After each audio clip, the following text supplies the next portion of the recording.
Hello, everyone. Welcome to the Devil's Joint. Today, I have legendary NHL official Tim Peel with me. Thank you so much, Tim, for joining me today. Thanks, Joe. Thanks for having me on. Wow, I'm so it's such an honor. I asked you 2 days ago, just on a whim, and such a nice guy, man. You answered me right away. I really appreciate it, and the Devils fans will appreciate it as well. So first of all, what I got here, I just want to go over some of your milestones that I'm aware of. Maybe if I miss any, let me know. I got your first game that you ever did was October 21st, '99 in Ottawa, I hmm believe, against Colorado. Your first playoff game, April 17th, 2002, Arizona at San Jose.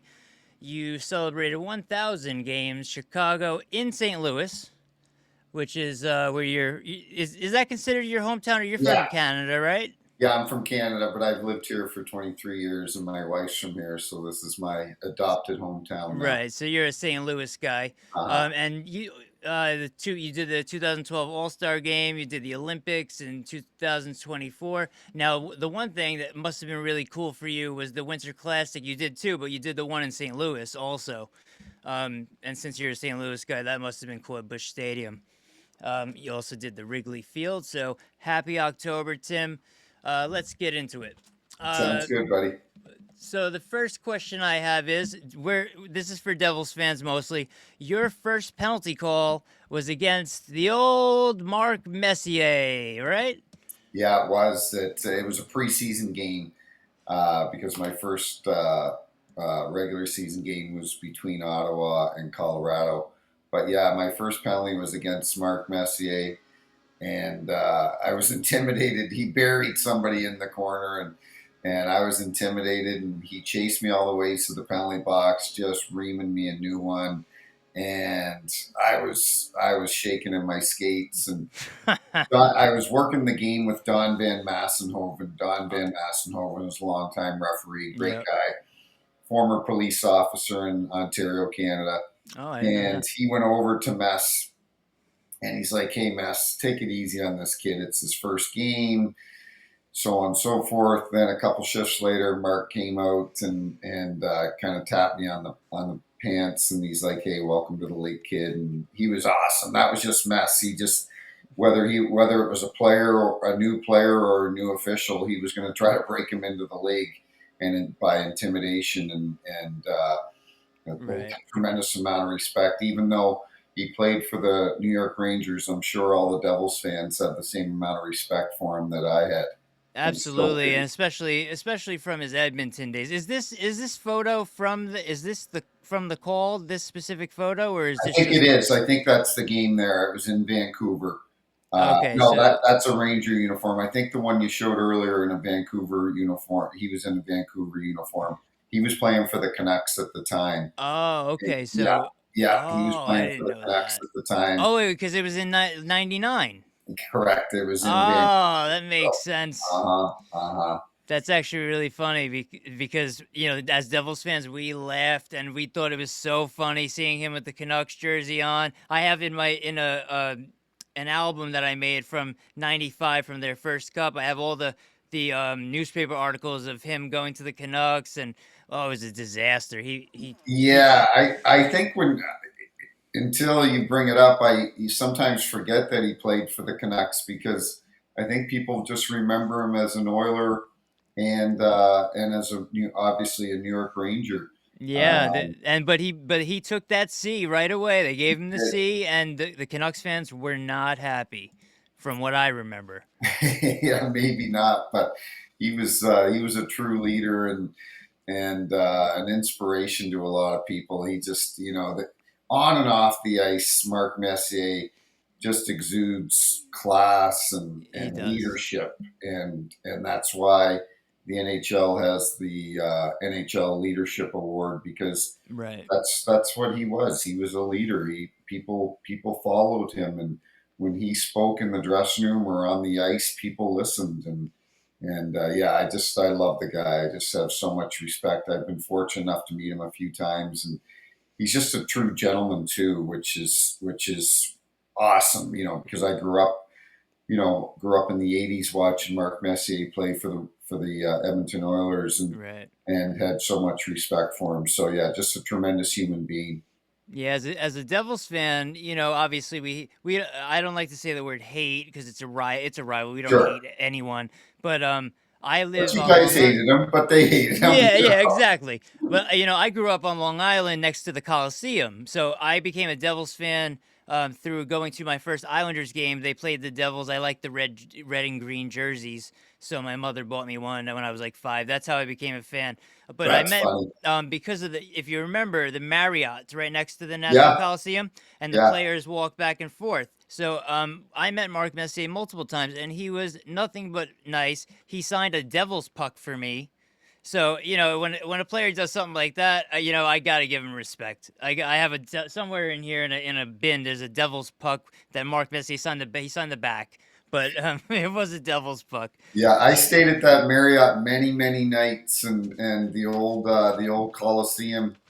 Funny story. It's a playoff game between the Islanders and the Pittsburgh Penguins. Just to go off topic here from the Devils, but Oh, go it's ahead. it's an Islanders are hosting the Pittsburgh Penguins in the first round of the playoffs, and the game goes to overtime, and Sid gets hauled down, and I put Pittsburgh on the power play. Now, keep in mind, it's an afternoon game in April, and it's a beautiful sunny day in Long Island.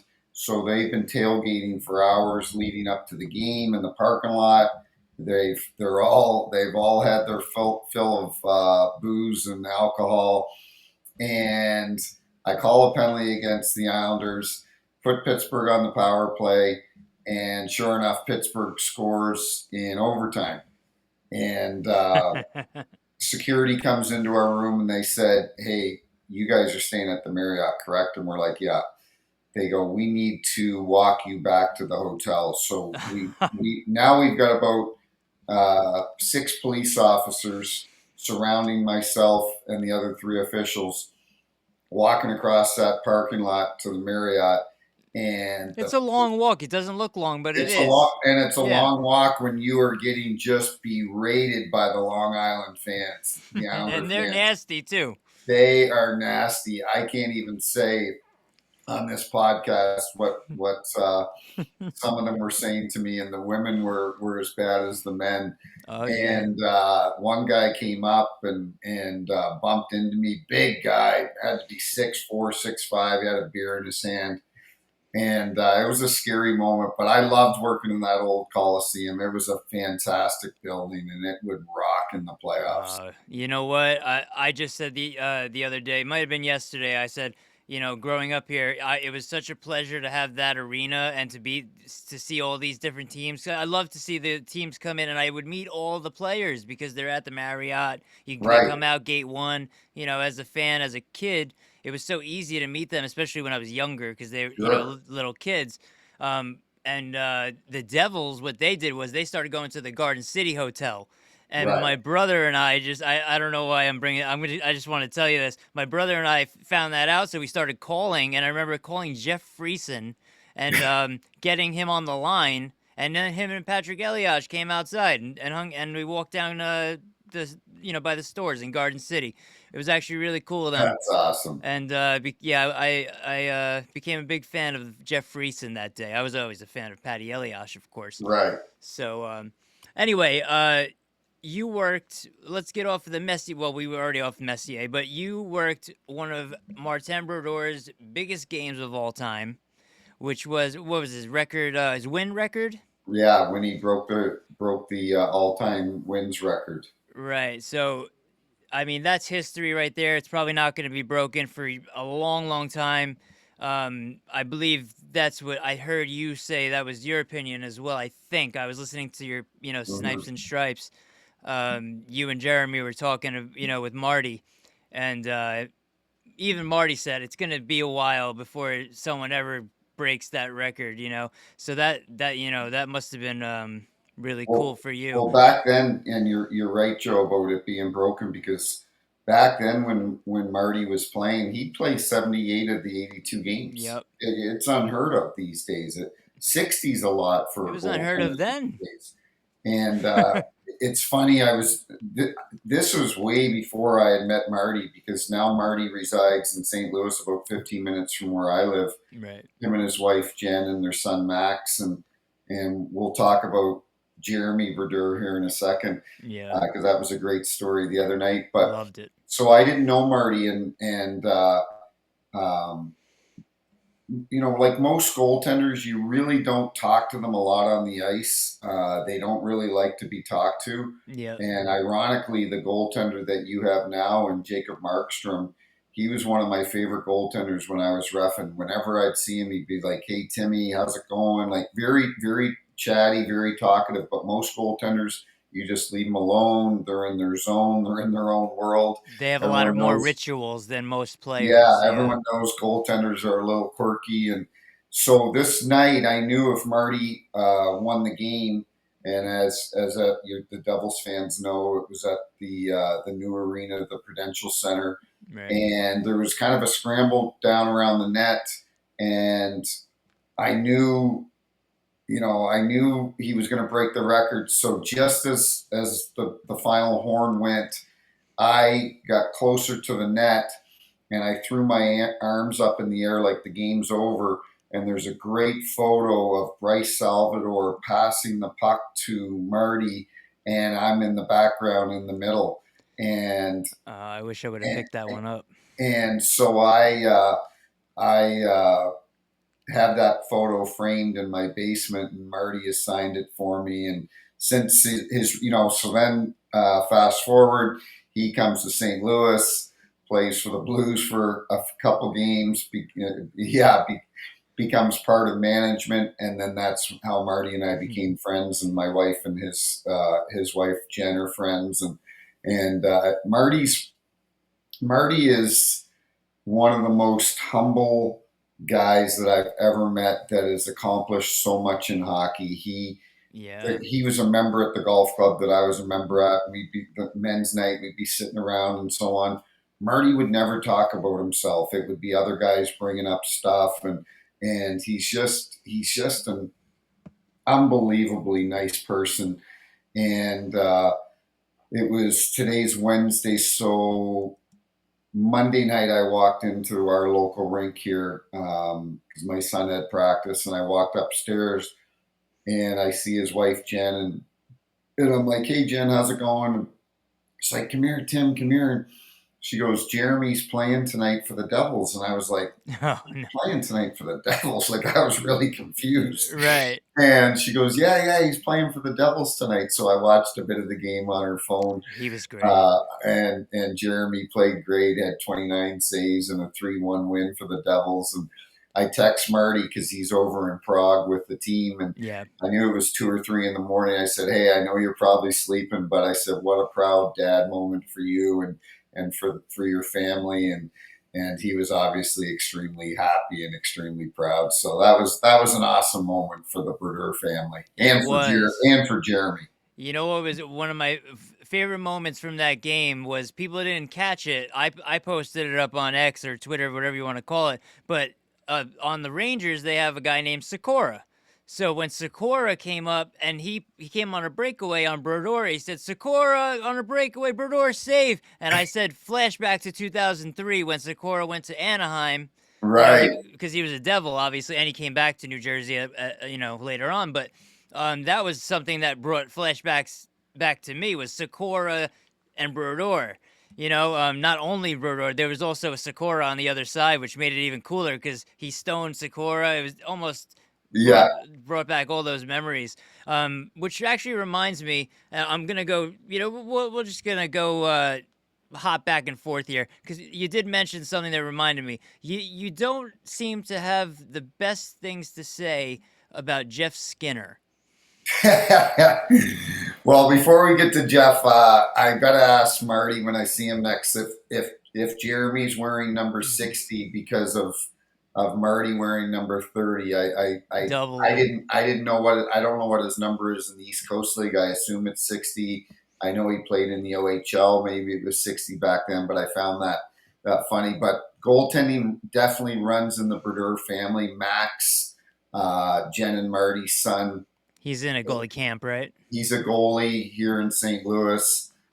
Plays for the I think it's called the Afton Americans. He's having a great season himself. So goaltending definitely runs in the Brodeur family, but Yeah, his father too. and his father too, exactly. Yep. So no, as far as Jeff Skinner, you know what?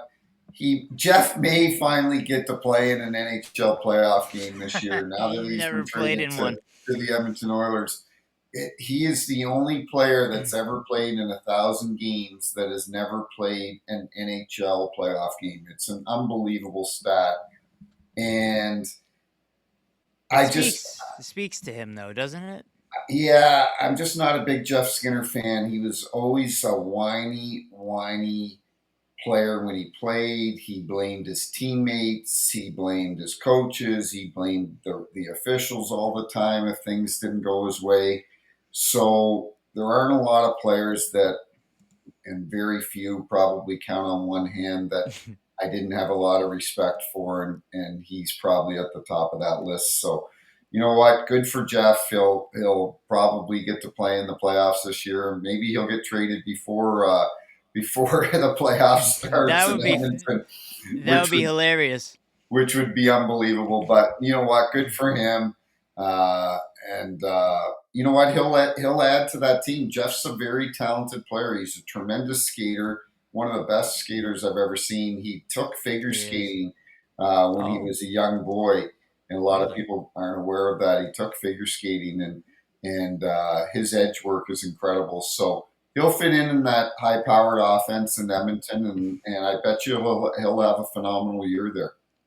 You know what? I don't doubt it. The quote that I pulled up here is what he said was when he was asked about playing with McDavid and Draisaitl. Sounds pretty good to me. I Sounds pretty mean, good to me, yeah. right? I mean, what else are you gonna say when you have the chance to play with two of the best players in the world, right?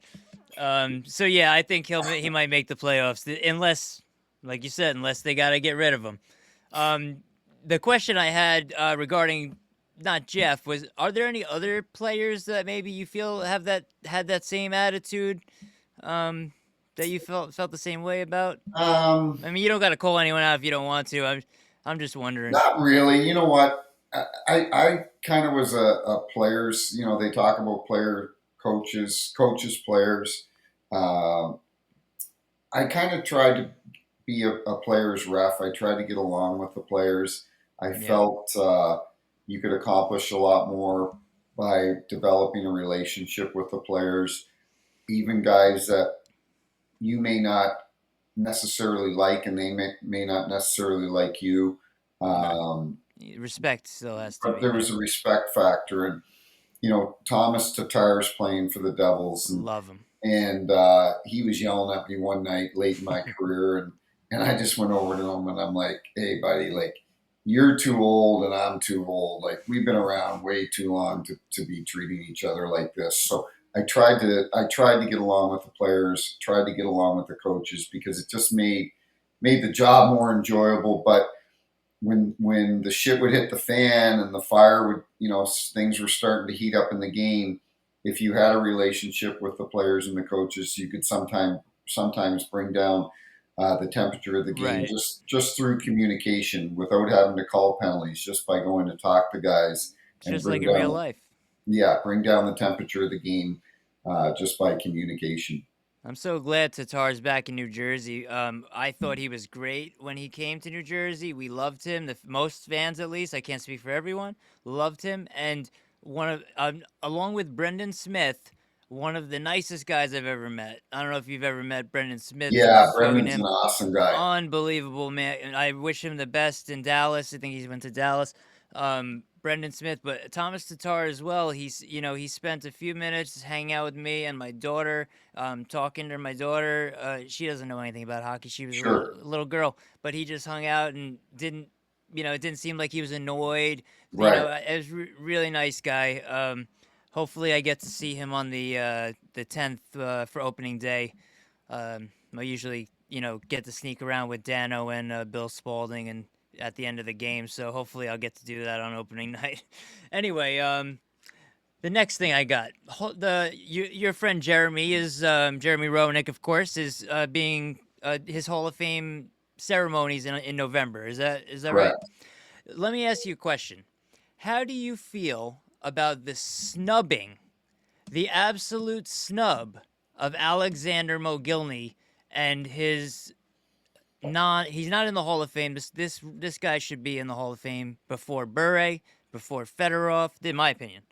He should have been the first one. He's the first guy who came over. He defected from you know communism and Right. almost got his family killed to come to Buffalo. The guy has the numbers. He played the games. I don't understand why they don't induct him into the Hall of Fame. You have any opinion on that? You know what? It's a great question, Joe. I don't understand it either.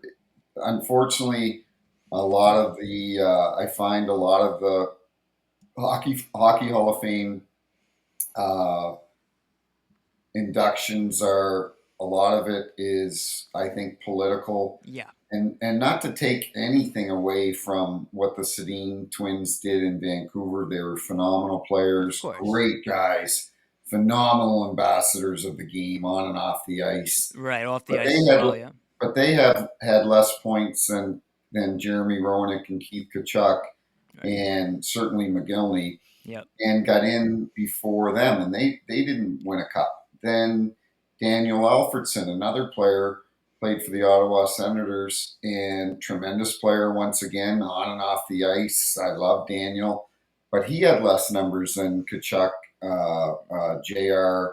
and McGillney, and he got in before Jr. So I don't understand it. McGillney's also won a cup. Yep. The numbers he put up were just phenomenal, and like you said, uh, what he risked by coming over to the National Hockey League from Russia, Yeah. it was I couldn't imagine the anguish and the stress and everything that he had to endure. And he hated flying. He hated Yeah. flying. He hated it. So hopefully he'll get inducted in the next year or two. I I pray. think he has to. I know. They can't leave him out. They No, can't. I know the famous TSN announcer in Canada, Craig Button, who I have a tremendous amount of respect for. He's been beating the drum for JR and McGillney the last couple of years, and Yep. he I don't know if he had anything to play in it, but JR is in now, so hopefully McGillney will be in next year or the year after because Yeah. it's well deserved. Every year, except for this year, because right now I'm not writing for any publication. But the last few years, would write for different publications regarding the Devils. And every year, when the Hall of Fame thing comes up, yeah, I always write an article about Mo Gilney being snubbed. Have you ever seen? And also for anyone who watches, if you haven't seen the documentary called Defector about Mo Gilney, Yes, it's unbelievable. it It's that incredible. shows the it shows his face, how literally he was terrified. You could see it in his Yeah, eyes, you could see it in his face, what he was going through in those videos from those times. And that documentary, it's only 23-24 minutes long. I have it, it's on my YouTube channel. If anyone wants to watch it, please watch it. It is so incredible, and it will show you exactly why he deserves, even if he didn't have the numbers, why he still would deserve to be in the Hall of Fame because of what he did.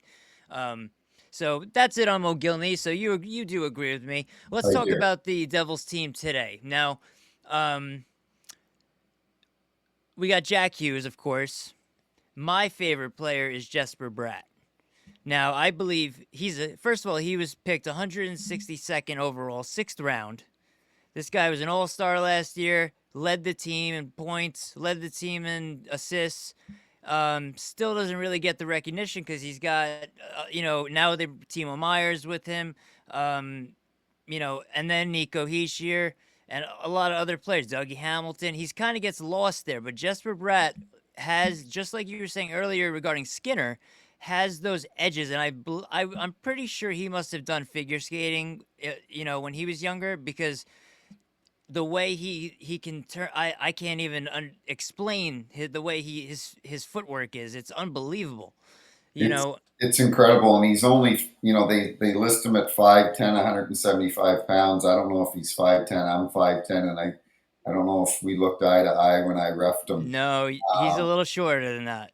But yeah, incredibly talented player, and I think he's going to have a fantastic year. You know better than I, and you're the one here to ask the questions. But how long is Jack Hughes out? Jack Hughes, Or we're not. or uh, or Luke Hughes. Luke Hughes? So they say 6 weeks, but the Devils are known for lying. They're known for saying 6 weeks and it turned. They said 3 months with Hamilton or something last year, and it was the whole season. Also with Jack Hughes last year, they said 5 days and he was gone for like 6 weeks, whatever. I'm making those numbers up, but it's always way longer than they say. So pray for Luke Hughes because you know what, if he started the season this year with Nemec, the two rookies from last season. Nemec is bulked up. Luke Hughes bulked up. If they start the season and had a full year, I think the Devils would be excellent. But to start the year losing a player like that, also Pesci's not playing, and he's new to the team, so he's not. He still hasn't gotten his Mm-hmm. flow with the team yet. He's not on. He's not on the trip with them either, so he's not hanging out with them. So I feel like the defense still has a problem. But my problem with the Devils, and tell me what you think about this, is the goaltending still. My No, no, you I disagree 100%. I don't think that's a problem. But as you know, Luke Hughes, hopefully he'll get back soon. You mentioned Pesci, the addition of him, he'll get in the lineup. They'll get him. They'll get that done. yeah, Um, but you add Brendan Dillon to yeah, that lineup. I ooh, love Brendan Dillon. The guy great. plays hard every night. He's going to add some grit to that defense that they've probably lacked They do. last year. You bring back a healthy Dougie Hamilton. You know, I was talking to Frosty, the trainer, a few days ago, and I just told him to say hi to Dougie for me. I love that guy. He's just an unbelievable guy. He's a And very friendly guy. a Yeah, healthy Dougie Hamilton. This team's a playoff team this year. Jacob Markstrom is a phenomenal goaltender. I'm a big fan of his. I'm a big fan of Jake Allen. Allen has been around a long time. He's a pro's pro. Grew up about an hour from where I grew up in Canada, and he's a wonderful backup goaltender that can also take the reins if he right. needs to for an extended period of time. And he's a tremendous person and a great teammate. I know his teammates love him. But Jacob Markstrom is one of my favorite guys. I think he's going to add some stability to the goaltending position. They He needed was it. so last year, but you got to keep in mind these goalies. You if you're a forward or a D, go up and down, kind of hide sometimes if you're not in the right mindset. But with a goaltender, you've got to be in the right mindset in order to play this game at a high level. Yep. And with all the trade rumors last year, and knowing that he probably wasn't going to re-sign with Calgary, I just don't think he was in a good space, and I think he's going to have an exceptional year. I think the New Jersey Devil fans are going to be so happy that Tom Fitzgerald went out and got him this past summer. And I want to give a shout out to Tommy because Tommy's a great guy, and he's doing a phenomenal job there in New Jersey, building a team that's built on speed, Yep. skill, some physicality. Hopefully, Palat has a good year. Palat's the type of guy that adds some grit. He's good in So the locker room these are too. Andre Palat was a big reason or part of the reason that the Tampa Bay Lightning had so much success. He has skill, but he's also got a lot of grit. Great on the forecheck, and I'm excited to. There's no doubt in my mind, New Jersey's going to make the playoffs this year. And if they have a healthy New Jersey team, they're a team that could do a lot of damage in the playoffs. Yeah, and they have depth on in every position except for goaltending. And I'm just gonna go back to what I said because we did disagree here, and I'm gonna tell you what my issue is. I think last year they brought in Jake Allen, they brought in Kakinen from San Jose. Kokkonen, in my opinion, was underrated playing on a bad San Jose team. He came to the Devils. He was excellent on the Devils. I think they should have kept him. I don't think Jake Allen needed to come to New Jersey. I think Markstrom and Kokkonen would have been a better duo. Kokkonen being much younger than Allen as well. So you got Markstrom, a little older with the experience, and then Kokkonen underrated, overplayed in San Jose and underrated and played well. I was at the game at the UES where he shut out the Islanders 40 shot game, made amazing saves. He's in Winnipeg now. I wish him the best, but I really wish he was still here. I think the Devils needed to keep one of those guys under 30. That's the only thing. But they do have a good duo, so I can't complain. I Yeah, really can't. The forwards, obviously, the Devils have a lot of firepower in the front. So, yeah, they um, do. do you have any other memories maybe off the top of your head from Devils games or anything regarding the Devils before I move on from?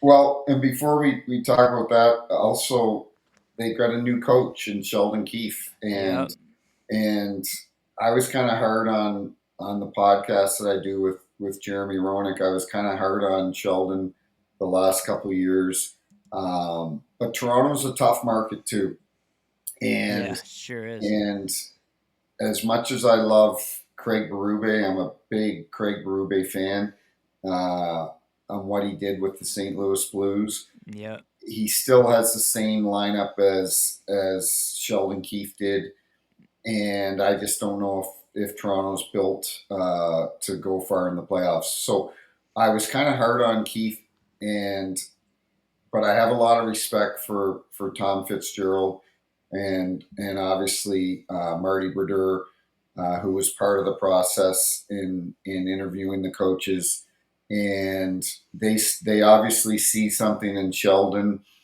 that they think he's the guy to take him to the next level. He's a smart hockey man, from what I understand. So you know what? That's also a little bit of an unknown, and we'll young see guy how he too. does. But he's got the lineup, he's got the skill, and I think New Jersey's built to have a fantastic year. But no, you know what? I'll go. I refed back in the old Meadowlands arena, and I loved working. I loved working there. That was back in the Danico days, Yeah, and Brendan Byrne, Continental Niedermeyer, the Airlines. Brendan Byrne Arena, and I remember one day. This isn't Devils related, but it's building related. I was doing a Devils game there. It was right after Christmas, and if you've been underneath there, you know where the referee's room is, and so it's Christmas.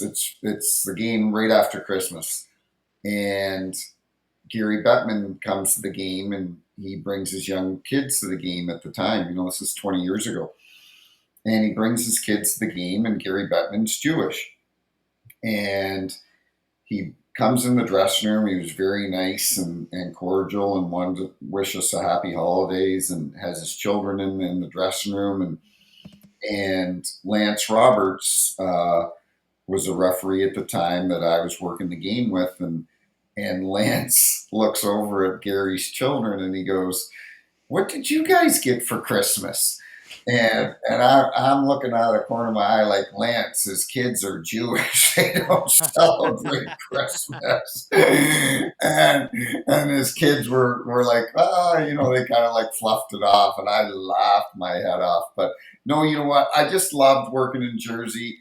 uh, Chico Resch. Oh, I I love love Chico. Chico's Chico the was one of my best. favorite guys when I'd see him on the road, whether it be having a coffee in the morning at the hotel, or going in the press room before the game, and sneaking in there and getting a coffee to take back to the refs room. I'd always chat with Chico. And yeah, I loved being around. Lou Lamorello, he was a very intimidating man. He was intimidating when I'd see him. He was intimidating for that short period of time that he took over behind the bench and was coaching. Yeah, he did And that a couple of times. Yeah. and and but Lou Lamorello is just a tremendous man, and when I had my I was set to retire 4 weeks before my early retirement, Right. and Lou was one of the first guys to reach out to me and offer his condolences and wish me all the best. And I was texting with Lou the other day about something else, and just it's a great organization, and I always loved working in New Jersey. It's really cool to hear that Lou reached out to you after that. Some people, they don't want to put their name out there. They don't want to Yeah, get involved and get canceled or what yeah, over the yeah, stupidest things. You know what I mean. I know you know what I'm talking about. Lou Lamoriello and but Chico Rasher is both of them are well loved in the New York area in general, Long Island and New Jersey because Chico was an Islander as well, and Chico, Doc and Chico a long time ago, they played the Devils played Vancouver. It was February 4th, 2005, 6, whatever the year after the lockout. And they gave me Doc gave me his whole folder with all the game notes, and they signed it for me. I still have it. I mean, I was and I was just I couldn't believe it. I was like, he right. gave me his game Doc Emmerich's game notes. Yeah, Doc's the best. Yeah, and he signed it, and Chico and Doc and Chico both signed it, and then they signed all. I have a bunch of their autographs here, but Yeah, having his notes is just something that I could never sell. Like it's just a piece of memorabilia that I'll never get rid of. I keep it almost like it's like it's a bar of gold or something, and yeah. it's it's hidden in the These glove. announcers that are successful, um, the ones that are successful put a lot of work into the game. The ones that kind of just show up at the rink and just do their job aren't as successful. Doc Emmerich, Darren Pang now. Yep. Darren Pang's got notes, a folder like Doc did. I remember the 2012 All Star game in Ottawa. Uh, Tisha, my wife, was pregnant with our first child, Bronson. We show up at the rink, a couple hours before the All Star game, and there's Doc standing outside our dressing room with this big binder, and he's got all these notes, and he's like, "Tim, your wife's name is Tisha. She's pregnant now." I said, "Yep, she's pregnant. You're from Toronto." He knew everything about me. It wasn't just the players that he took an interest in. He took an interest in the officials and anyone a part of the game, and that's why Doc Emmerich to me Yeah. is one of the top, if not the top, announcer of all time because he had a passion and he took an interest in people and worked hard at his craft, and that's why he was so good at it. Yeah, and the thing is with those notes is he wasn't when he's calling the game, he's not looking at those notes. Those are what he No, studied previously. It's correct. in his head. It's So unbelievable. the things he remembers about certain players, what they did in college, this that, just you the best. And when he left in New Jersey, when he left as in he was New Jersey, Doc and Chico, you know, obviously all the fans were upset. We did get Steve Cangelosi, who I love till Yes, this day, Steve's great. love Kanji Man, and now Bill Spalding with Dano. I think the Devils fans are very lucky. We have a lot of great announcing, a lot of Yep, great Bryce play by play. Salvador. Bryce. Salvo, of Yep. course. Yep, and a very good cast of characters, I guess you could say, especially with Dano basically leading the charge with Salvo. It's excellent to have the players and Patrick Elias whenever he's around, he comes in and it's great to see that. So I saw a clip on social media this morning. I see Elias is over in Prague with the team. yep, yep. And He they has to be. start on Friday, correct? Friday morning, I think. Friday morning, I believe Friday morning is the 10 a.m. game or Yes, 10 a.m. yes, Eastern, and then yes, Saturday's 1 Eastern. yes. Yeah, I'm going to Yeah. be watching that. That'll be exciting to see, and hopefully, they're. I don't want to disparage Buffalo, but Mm. Jersey can hopefully come back to North America with 2 wins under their belt, and what a great way to start the season for them. I hope so. I know for a fact that Lindy Ruff's got a little chip on his shoulder about the fans maybe wanting him fired all season last year, so maybe he might push the team a little harder. But Well, since you brought that up, Jr. and I talked about it last year in the podcast. I don't think there could be too many things more funny or funnier than when they were fire Lindy, and yep, then a month or two later, the New Jersey Devil fans are chanting "Sorry, Lindy, sorry." yeah, it was only 2 weeks. It was only 2 weeks It later. was 2 weeks. Yep, It truly is one of the, that's what makes hockey the best and the hockey fans the best, because that to me is one of the funniest things ever. Is for I've never heard fans chant, I've heard them chant fire a coach, but I've never heard them apologize apologize. and Yeah, chant in unison. And Joe, that was one of the funniest things ever. I was in probably two or three of the crowd saying sorry, Lindy. I did not. I never chanted to fire anyone because I never want. I don't want that for anyone. And usually, and I also didn't believe it was. There were injury problems. There was so many. I didn't really think Lindy Ruff was the main issue. Myself, a lot of Devils fans did, but that season was the Devils' best season, most wins, most points they've ever had. And the first two games they weren't so great. Fire him, and then and then of course the next year comes around and things didn't go well, and he's back in. But he got he's a great coach. He got hired immediately, right back in Yeah, Buffalo. They knew what they were getting, and they know what they want. And Buffalo needs, like, they got great fans. I love Buffalo fans. They're the best, but their team is a mess. It's always a mess. it needs, hopefully Lindy can bring that, and I think that's why Kevin Adams, the GM, brought Lindy in to add some stability to that franchise, because that's what desperately been missing the last couple of years is stability. And yeah, to your point, Lindy Ruff, not only is he a good coach, but he's just a good human being.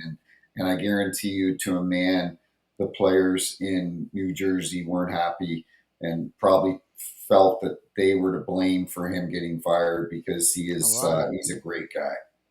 Yeah, you know who another Devils coach, other than Pat Burns, that was really amazing, uh, Pete DeBoer. Oh yeah, Pete. Well, you Oh, know what? Pete and I had our battles, yeah, and Pete and I are we get along great now, and did the last few years of my career. But I remember you got heated a um, lot. because Pete used to be the head coach in Plymouth in the OHL, Hmm. and that's in the Ontario Hockey League, and that's where I came up as through junior hockey in Canada. And Pete and I never really got along.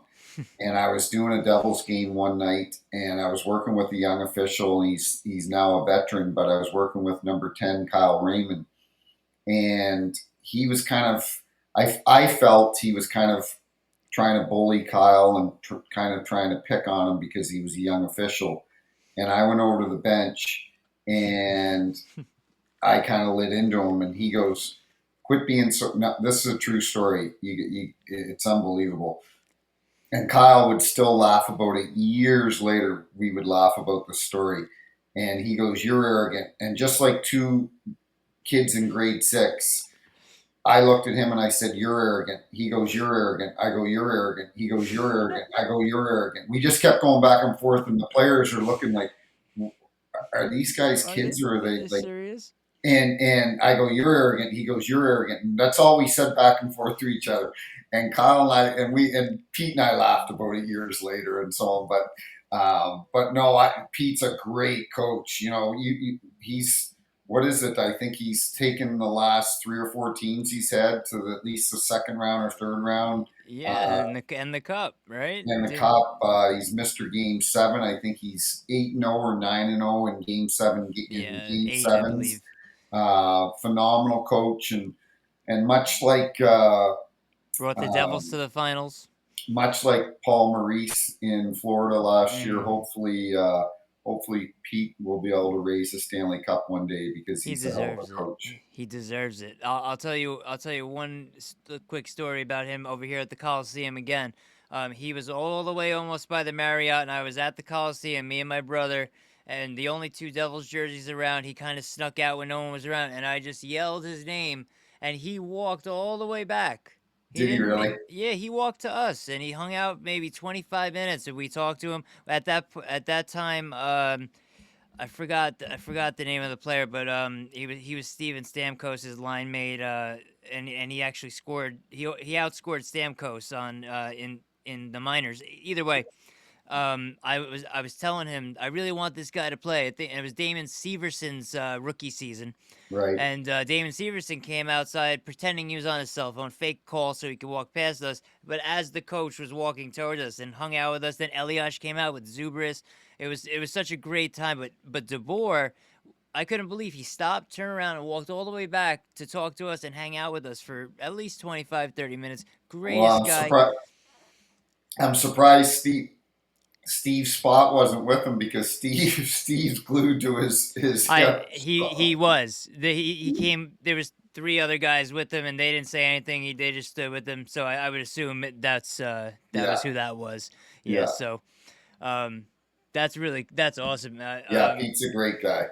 Yeah, he really deserves the cup. He really does. So I have a short segment I want to do called I'm calling a penalty on number 20.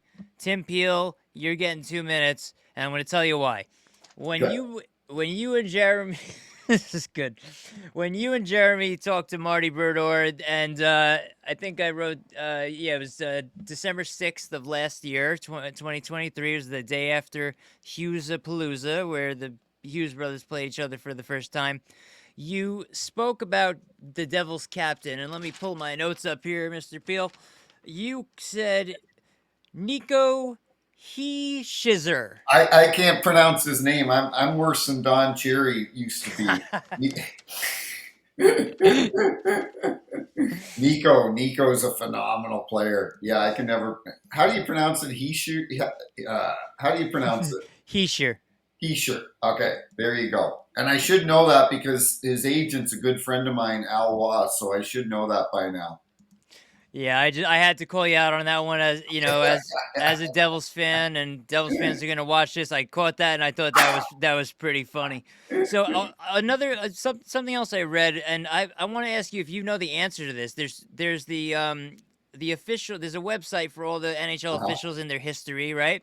And then I don't know if you read the message I wrote, but there's no Wikipedia page for you for some reason. That, You with don't want everything, one. You don't with want one. everything I've done, Joe, I am shocked by that. That's what I was. I didn't Somebody want. must have some internet sleuth must have waxed or cleared all of that. It must be like Hillary Clinton's laptop back Yeah, when that's unbelievable. That's what I was thinking. Like someone either wiped it or they didn't want it, or I was looking to see if they made you out to be like some sort of monster on there because you know how Wikipedia is.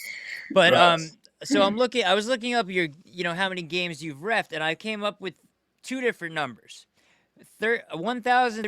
1,343 and also 1,362. 62.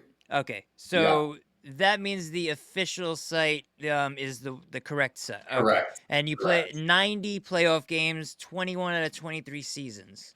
Correct. Okay, so I saw different numbers, and I'm like, what's going on here?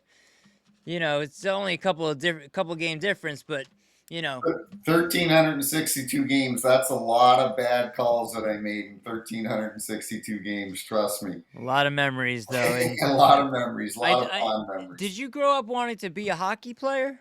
I did. I grew up in a small town in New Brunswick, Canada, town of 1,500 people, and didn't. I grew up in a trailer park. Didn't come from anything.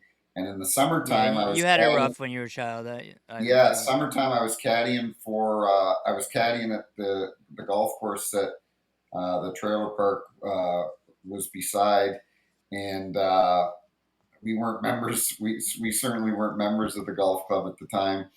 And I was caddying, and then when the wintertime rolled around, I was only 13 years old, and I missed having the spending money. And mom and dad, the town that I grew up in, Joe.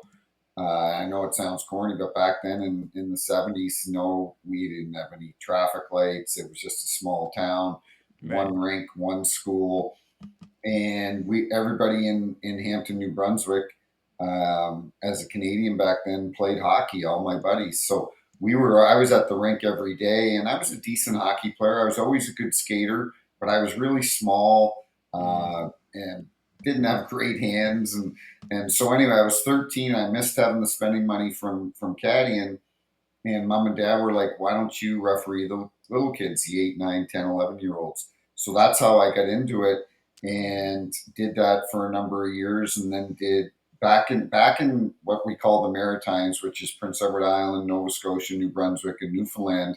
They Right. had a lot of American Hockey League teams there. There was a big, the Montreal Canadiens farm team was in Fredericton. The Toronto Maple Leafs were in Moncton, New Brunswick. The Edmonton Oilers were in Cape Breton. We had a lot of American Wow, League that's a teams. lot of So teams in the area that are not there the, anymore. the Toronto Maple Leafs, their team was in St. John's, Newfoundland. They were called the St. John's Maple Leafs, and then Calgary's farm team was in the town that I lived in, St. John, New Brunswick. They were called the St. John Flames. And Brett Hull played for the Moncton Express, I think they're or the Moncton Hawks at the time. And so I then became the local linesman for those games in the American Hockey League. And then when I moved to Toronto to pursue refereeing, is when I got into the OHL, and then that's kind of when things got taken off or took off. But no, at the beginning, I was just doing it for extra money and and a way to keep busy. And then it's funny because people like, why would you ever want to become a referee? And it just kind of gets in your blood. You enjoy it, It's and fun. the NHL has hired a lot of ex players the last few years, and they will tell you, we have guys that have been hired over the last 3, 4 years that played in the American Hockey League. And Corey Servette played in the East Coast League. Um, and they will tell you that this is as close as it is. They thought after they retired from playing that they would never have that same feeling as being part of a team. But Right. they said this is as close as you can get is being part of the NHL officials team. And some of my dearest friends to this day are guys that I worked with and refereed with. And, Derek Amell, who's a long time, he was a long time linesman. He worked 10 Stanley Cup finals. He worked the gold Wow. medal game in Russia when I was over there with him. He's the trustee of my parents or my children's estate when my wife and I die. So that's how close we become as we become brothers.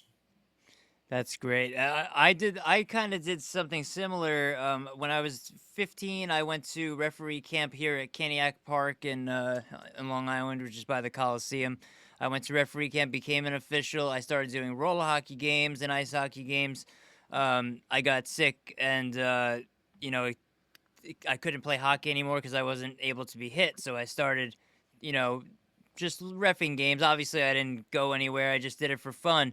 But it is really fun to be an official or to be a referee, whichever way you want to go, or call it. It's very fun, and I had a lot of fun just dropping the puck, just having fun dropping the puck. And I always wondered what kind of steps you got to take to get to the NHL from just refing like pee wee games. I always Well, wondered. yeah, no, and you know what? I tell young officials or young kids here in St. Louis, I'm like, hey, if you want to make some extra money, like my son, he's 2012, so he's 12 years old, and we had a game here in St. Louis the other day, and I know all the officials that are working, and they came up to say hi before the game, and I said, how much do you get paid for this game? It was an hour and 15-minute game. And the guy goes, $80. I go, $80? $80 for one game. And I tell these guys, Bronson, my 12-year-old, he wants to get into it, but in Missouri you have to wait until you're 14, and but he wants to do it for extra money. And I say to these guys, you go do 4, 5, 6 games on a weekend, you can make 300, 400 bucks, 200, 300 bucks. Like you can't make that at a part-time job working at McDonald's or somebody Right. else from somewhere else for minimum wage. Plus, you get to work on your skating, you get some exercise, and It's so I fun. think it's a great path for young players to take if they even if they don't want to pursue it at a higher level down the road. It's a great way for them to give back, but also to get Hone your remunerated skills. and make some extra money. Yeah, when I mean, it was a lot longer, a long time ago. I made $32 a game, and I would do Yeah, 3 games a night, Friday, Saturday, maybe Tuesday, and I right. worked at a bank at the time, so that was, that was great extra cash, and having fun, And then we Yeah, played hockey after. Once the rink was closed, we play hockey, until whatever time we wanted. Great times. Rick DiPietro would come and play at Skate Safe Long Island. He would come and play with us, after he left the NHL. So that that's was great. fun. So tell me about No Filter. No Filter. What is No Filter? And tell us about the platform. Yeah, nofilter.net is a podcast platform. They've got Hank Haney on there, the longtime golf coach. They've got Eric Burns, um, um, XMLB. They cover all sports, and they approached JR and I talked about doing a podcast a couple of years ago, and we finally pulled the trigger last fall. We're just going into our second season now, and I appreciate you putting it up on your screen here. It's called Snipes and Stripes. JR came up with that name. I said we need to have a good name, JR, and It's a great name. he goes, how about Snipes and Stripes? I go, yeah, that's good. He goes, I sniped a lot of goals. He goes, you wore the stripes. So that's where we came up with it. Um, Everybody knows that I've been outspoken over the years, and certainly JR is never at a loss for words, That's why you and guys is are a and great is duo. Yeah. very outspoken. So we're a little different. We our show is live, so anybody that wants to watch it just goes to nofilter.net. We film it or tape it live every Wednesday at 7 p.m. Central, 7 p.m. Eastern, 6 p.m. Central on Wednesday. So tonight we do our show. Some nights we have a guest, some nights we don't. It just There's it always just something to talk about. it just depends how much we have to talk about. Um, excuse me. It's a lot of fun. JR is a character. Sometimes I've got to hit the mute button so I can get a word in edgewise because he wants to talk so much. But no, he's awesome. He, as you mentioned earlier, is being inducted in the Hall of Fame, and on November 11th in Toronto, and I'll be there to support my good friend and partner and watch him cry on stage. I'll bet you $100 right now he'll weep like a little baby on stage. So, but that's just because JR speaks from the heart. He's got a heart of gold. He's so good to people. He he gives a lot of time, and he's just everybody that I've talked to that uh, liked JR or whether they didn't like him when he played, but they would meet him and they couldn't believe how much time he would take with people and just make them feel like they were important. And he's just a tremendous guy and a tremendous friend. I have so much respect for Jeremy. Not only from his his playing days, but like I said, I met so many players at the Coliseum Marriott. He was always a pleasure. He came in with Chicago and maybe Philly or Phoenix, one of the two. I met him 2 times. He was great. He signed something for me. Was a real personable guy. And you guys are great together. So everyone who watches, please check out Snipes and Stripes on nofilter.net. That's what it is, Yeah, nofilter.net, right? And yeah. also, it's also on YouTube at No Filter Network, which I have, scrolling on the bottom. I want to ask you about this ring here. What is this ring from? Oh, the NHL. Officials Association. Once you retire, they give you a ring if you work Stanley Cup playoff games. Oh, And so, yeah, you've got the NHL symbol on one side, kind of a picture of a referee on the other side, the Stanley Cup down the middle. And then on the inside, I had my son and my daughter's name engraved, and I said to my son Bronson, I said, one day this will be yours. So yeah, it's something nice to wear every once in a while. It's not an everyday thing, you know. no, yeah, Maybe if I'm going to an event or something like that. But yeah, it was a nice, nice. It's like when you retire from a company and they give you the gold watch. This was a right, nice, yeah. nice Citibank gesture. gave me a watch. Yeah, yeah, nice gesture from the NHL Officials Association. So Yeah, that's I caught that ring, and I said, "I wonder what that ring is." I wasn't sure exactly that what was that that is. was perceptive of you. Yeah, well, you deserve it. You deserve it. And it's sad what happened at the end of your career, but everyone I've spoken to has respect for you and loves you. You know, I saw you were talking to Stan Fischler, you know, on Twitter, and you know, the Maven. We love the Maven. Devils fans, Island Rangers, everyone around here loves Stan Fischler, and I you love know, Stan. He's great. yeah, I didn't plan on talking about him, but I just happened to notice that you guys were chatting, and Yeah.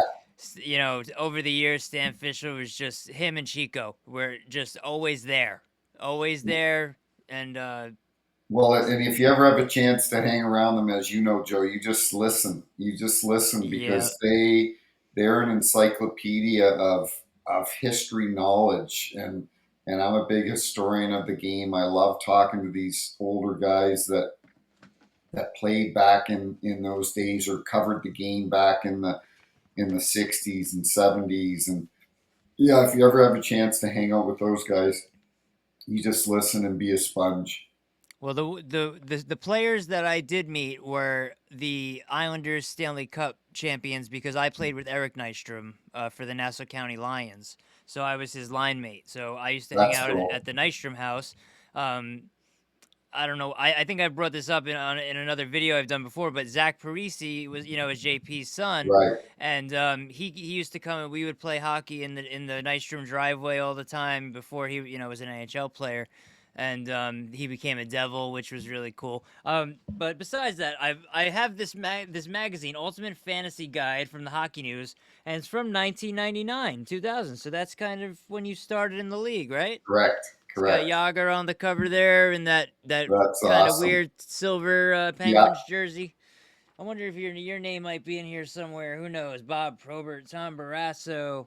Wow. I think the hockey back, I think the hockey in the early 2000s, uh, late 90s, early 2000s was some of the best hockey I've ever seen. You think about it was combined skill with physicality. You think about the Right. Legion of Doom line with In Renberg, Philly. Leclaire, and Lindros, the Roenick, You also Kachuk. got These Colorado and Detroit. that hockey, man, that was unbelievable to watch. It was physical. It was intense. They hated each other. I loved it. The And Claude Lemieux got rivalry, involved. When Claude Lemieux gets involved, things get nasty. right? And I love Devils fans, of course, love Claude Lemieux. And even when he went to Colorado, he still had to root for him a little bit because he was just, you know, I remember hearing stories from Scott Gomez talking about how he would intimidate everyone on the team, but it helped those guys, you know, the rookies. You know, Scott Gomez was a rookie of the year, Calder I Trophy loved winner. I loved Gomer. Scott Gomez is a great He's guy.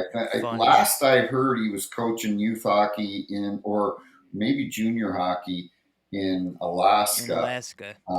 But just a great guy and a great player. Yeah, unfortunately, Mr. Gomez, you signed with the Rangers, buddy.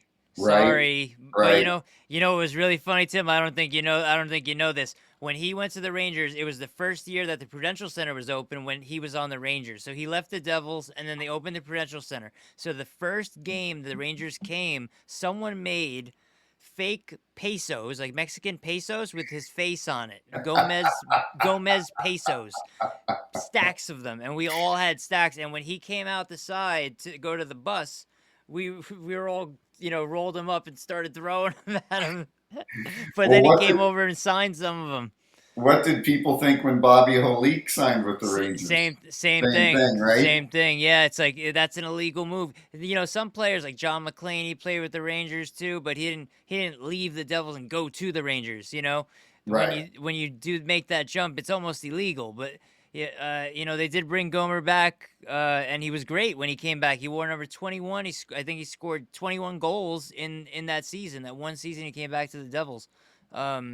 Which was cool because to see players like him and Sakura come back to the Devils, great. And my favorite player of all time was, as I mentioned before, was Alexander Mogilny. So when the Devils signed him, I was ecstatic, and he was a big part of winning that Stanley Cup. And in 2001, they were only a game away. I flew to Denver with my brother for that Game 7, which was, Ray Bourque got his cup. All right, but what do you know, Tim? You got to know something. That game was rigged. That game was rigged. What game was it? I'm trying to think. It was a playoff game in New Jersey. I was working, and Sammy Vatanen got crushed. Um, he was a defenseman for Jersey, correct? Yeah, for number 45. Yep. But didn't he get crushed and knocked out of the game? Do you Yeah, remember I, that game? I don't remember who hit him. I think it was. I don't believe it was a playoff game though. Wasn't it? It was a playoff game because I remember I was shitting my pants because I Oh, it didn't was call against a penalty. Tampa Bay. It was against Tampa, and I didn't call a penalty on the play, and that Yes. was before we could review headshots. And everyone on Jersey saying it was a headshot, and I'm like, that wasn't a headshot. That was a good, clean hit. And all the Jersey fans, they were Yeah, of obviously course. upset with me and that. But yeah, I loved. I worked a few Tampa Jersey games in that building and playoff games, and it was fun. I loved working playoffs in Jersey. It was just a awesome atmosphere. Yeah, I early like two work. thousands. I liked working playoff games or any game in front of fans that were knowledgeable and knew hockey. Like I'd Yeah. work games in Atlanta, and it was like the fans would and it was like Nashville when Nashville first came in the league. A player fell down, and everyone would think it was a penalty. But that's the great thing about hockey fans that are knowledgeable, like Ranger fans and Devils fans and Leafs fans and so on, Right. is that they know hockey and they would at least they might not always agree with your call, but at least they respect it. I hope so. Well, we do, and speaking of that, in the last, you haven't been refing, or an official in the last season, but the Rangers bringing in Matt Rempe. What do you think about Matt Rempe? You got any opinion on him? Well, Or I saw some highlights from last night, and they were, they were he's gonna good. have to he's gonna have to tone it down, Yeah, much like the guy in Montreal they call Wi-Fi. He God, knocked out Stutzel last that was a night in the bad one. I didn't Ottawa like that one. game. But there's still an element that to that game that to our game that intimidation. Um, Jamal Mayers is a good friend of mine. He lives here in St. Louis, and he said, I would try to hurt people every game. I'd try to hurt people. I try, and he was a clean player, but he dropped the gloves and so on. But there's still that level of intimidation that's in our sport that Yeah, of course. that is an important fabric of our sport that I don't think we want to get rid of. And you know what, Rempe, if the officials, which I'm sure they'll deal with them appropriately on the ice, if they don't, then If hopefully if they're Department not at MSG, if hopefully Department of Player Safety will handle it. So he'll learn the game. He's young, but the yeah, kid can play. He's big, but he can still play, and he's got some skill, and he's just not a fighter. right. So you know what? I guarantee you, when he's on the ice, the five players from the other team have their head up, and They're gonna know he's out there. they They know do. he's out there, right? So that's a good thing. Yeah, Devils fans are gonna kill me, but you got to give him respect. You know, Yeah. he that's why Tom Fitzgerald went out and brought Cotter in. He brought McDermott in. He brought in Mhm. some big guys. Dylan. That's why he brought Dylan in on defense. You know, he brought in some big guys because we got our rivalry Rangers, who have a lot of big guys coming up. They got Yeah. young, big, strong guys, and then you got Rempe, who's a little. I don't know if it's because of his size that his elbow just hits the face because he's so tall, or he likes to just throw it. I don't know which one it is, but you know, you can't hate it. You can't hate the guy. He seems Well, like a nice kid. was it Bastion he blew up last year Yeah, along the yep, sidewall? Yeah, yeah, and yeah. Siegenthaler.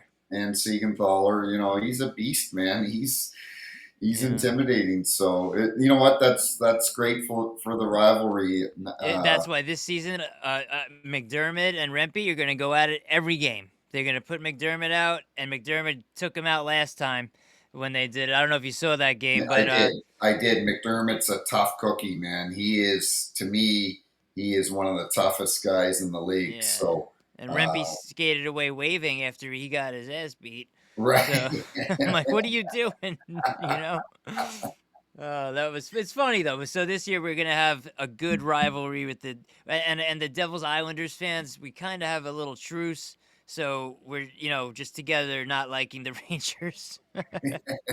The fan thing is so fun with the team so close together. Even the Flyers fans, get involved, but it's mostly Islanders, Devils, and Rangers because they're so close together. That the two fan bases, the Islanders, Devils, we just team up against the Ranger fans for the most part. That's But we're all awesome. friends. Like on Twitter, we all make fun of each other, Yeah, but we're yeah. friendly with each other and everything like that. I So love it. it's really great. So what do you have any other plugs you want to do before No, we go? no, I'm good, buddy. I'm good. I appreciate you having me on, and I hope you guys have a great year this year. It should be exciting. We need hockey back, especially here in St. Louis. The St. Louis Cardinals sucked this year, Hmm. and we lost our NFL team because Cronky's a you know what and took them to Yep. LA, and they can't even fill the building there in LA now for the Rams games. It's embarrassing. So we've They only keep got moving these hockey to teams. look forward to this year. So it should be it's exciting. And then I coach my son's team, and we're in Chicago this weekend for some league games, and that's what takes up my time now is coaching my son and spending time with her and my daughter and my wife. Yeah. And Yeah. it's funny just before we leave because I didn't have Bronson until I was 46, and I had Brielle at 48.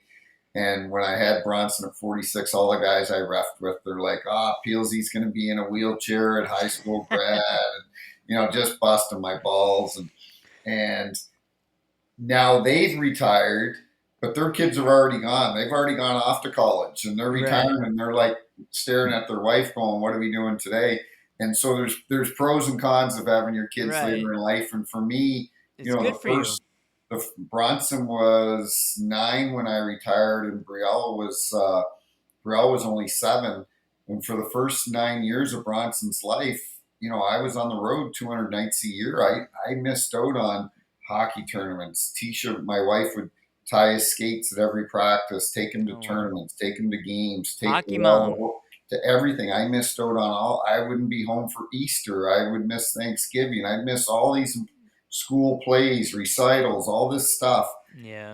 And so there's a blessing of having kids later in life, and they keep me young, and That's a great point, Tim. That's a that's the great point. that's the best thing is being a dad and being home and watching my. We were Bronson and I were at the rink this morning at 5:30 in the morning. He was taking a private lesson with Jamal, or 6:30 this morning. I was up at 5:20, and he was taking a private lesson with Jamal Mayers, the ex NHLer, Yep. and those That's are my great. days now, and I wouldn't change it for the world. And ice time is hard to get sometimes. Maybe not for you, Tim, but for some of us, ice time was hard to get. I believe, yeah, my daughter was born the same year as Bronson, so we have the same age children. Yeah, She's a figure skater. figure Ice skater, very nice, hard, very expensive. You don't think it is. It doesn't look like it, but it right? is very Yeah. expensive, just like hockey. Almost as expensive as hockey. Anyway, Snipes and Stripes. on nofilter.net, also Spotify and Apple Podcasts, correct? Correct. So you can find that. Tim Peel and, of course, Hockey Hall of Fame, Jeremy Roenick. November 11th, he's being inducted, correct? Correct. All right. So I appreciate you coming, Tim. Thank you so much. It's been an honor and a pleasure. I appreciate your time. And Devils fans love you. So Yeah.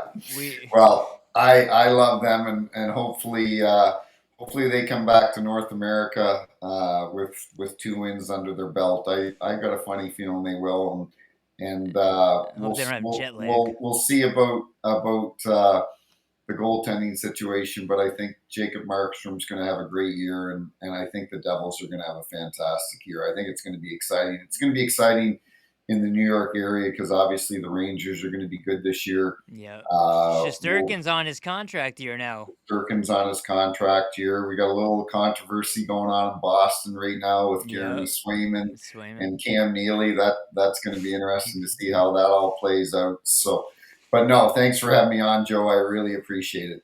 Yeah, it's been a pleasure. I appreciate it. Thank you so much, Tim. And we'll see you guys later. Thanks for watching the Devil's Joint.